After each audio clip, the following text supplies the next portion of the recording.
Hey crafty friends, Christina here with you from Sunny Day Memories. This month we are going to be working with the new Florals in Bloom paper collection from Stampin' Up.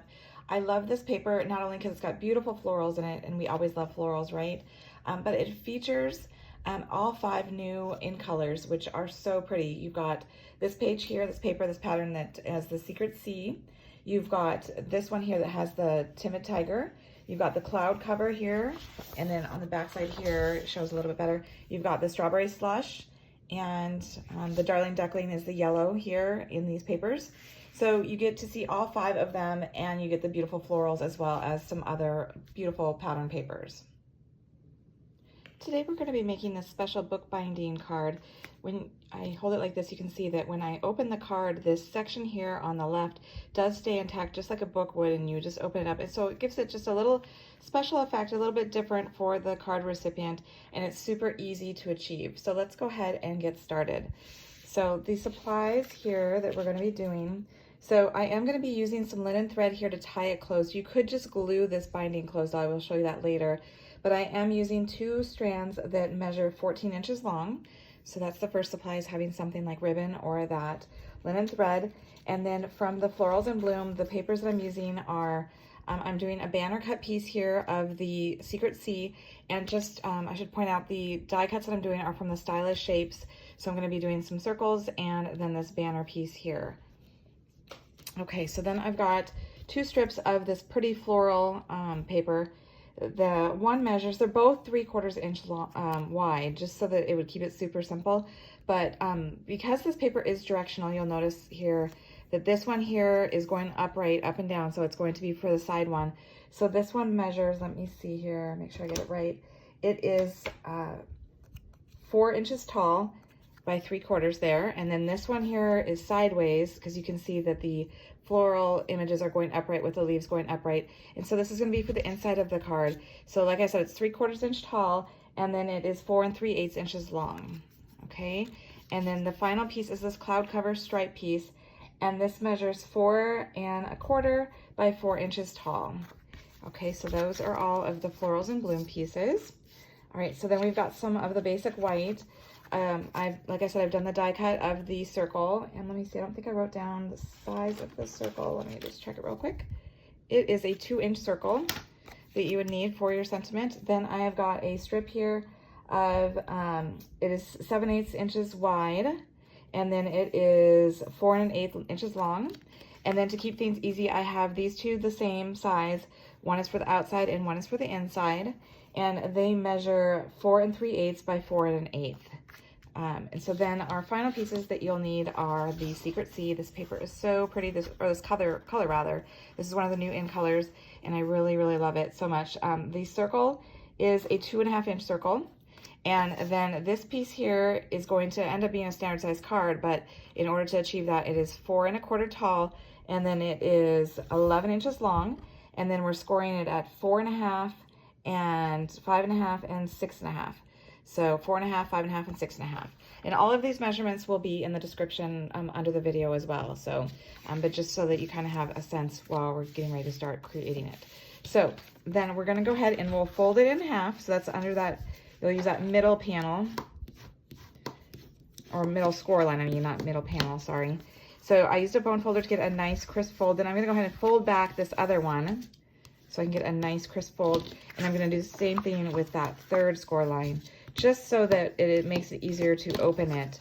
So this is actually that spine that we're creating, okay? And then for the pieces of the white, I did go ahead, and it may be a little challenging to see. Let's see if I can kind of get it sideways here. I did scissor distress them, these pieces here, the 2 big panels, as well as this one here. So to do that, I am going to go ahead and take a pair of scissors, and you go ahead and open it up, and then you just go ahead and rub your scissor blade along it all the way around, and that just kind of roughs up the edges, gives it a little bit of texture. You can kind of see kind of how it fluffs up there a little bit. So that's an optional thing. I'm going to go all the way around on these 2 pieces as well as this piece here, and then I will be right back. All right, so I have finished. So just make sure you don't have any of that paper dust on your work area.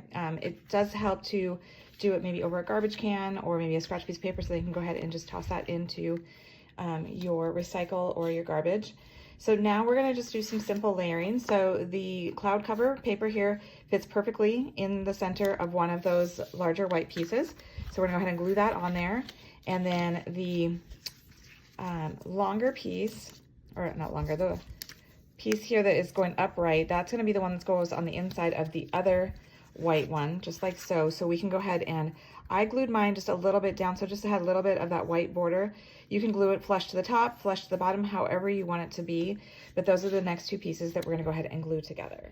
While I was gluing this to that and the cloud cover to the white, I went ahead and glued down the cloud cover combo here in the center of this panel here. So you've just got a very subtle secret C all the way around, but you've got your open spine here.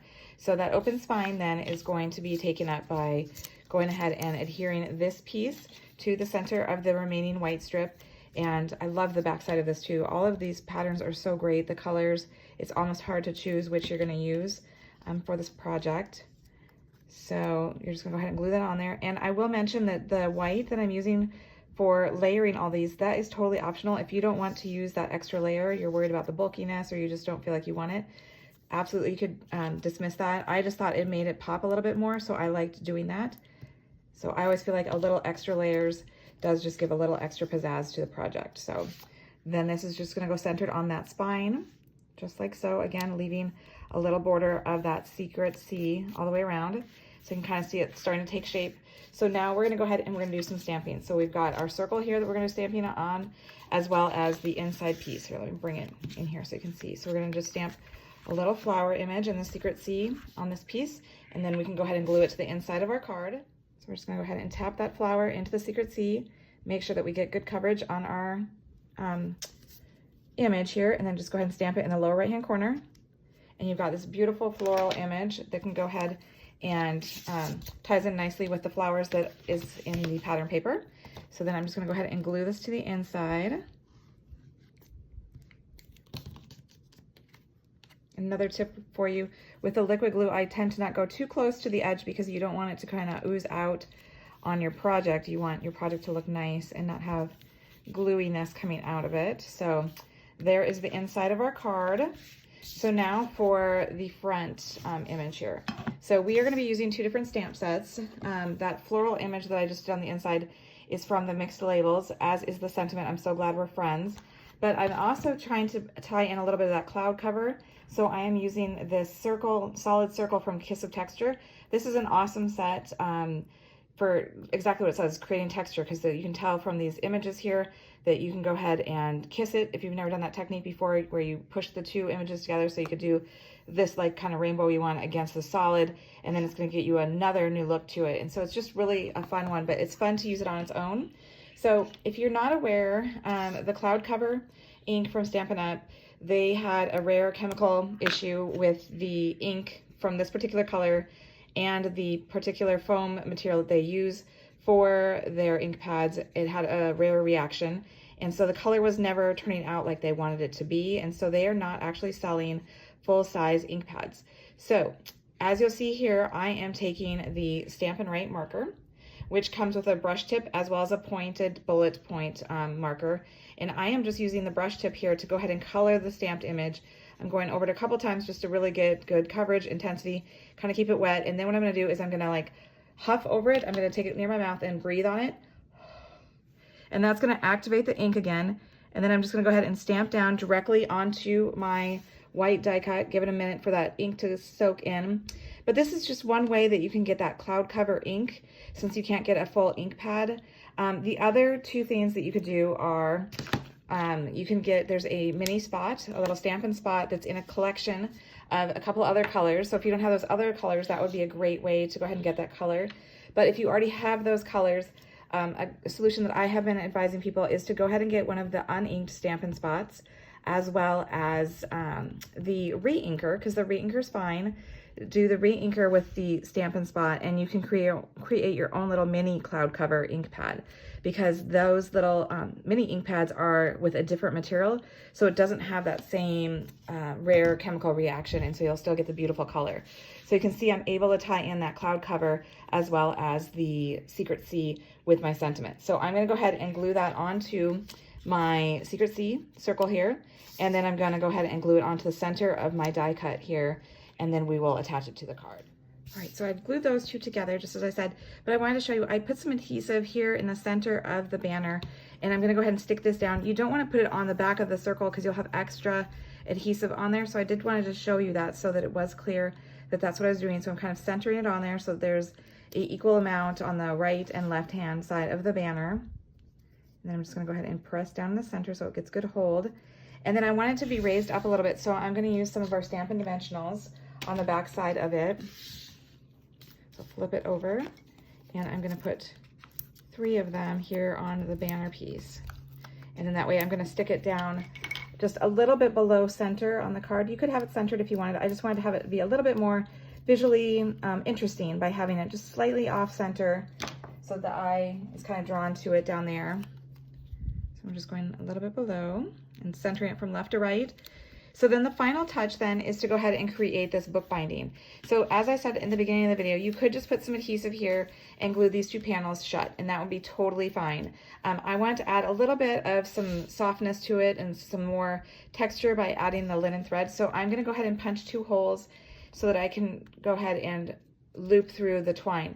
So you are going through many layers here. So I did want to just point that out, which might be why you want to go ahead and just glue it instead.